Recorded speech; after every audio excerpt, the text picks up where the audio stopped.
the custom shades. So these are the shades here.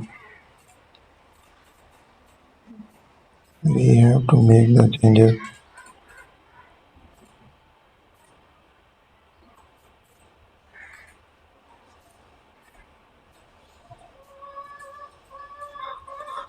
I will try the different options here.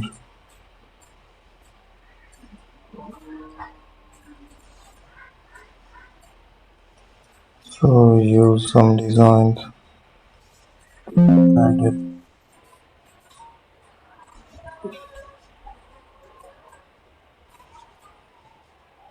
let's make the changes.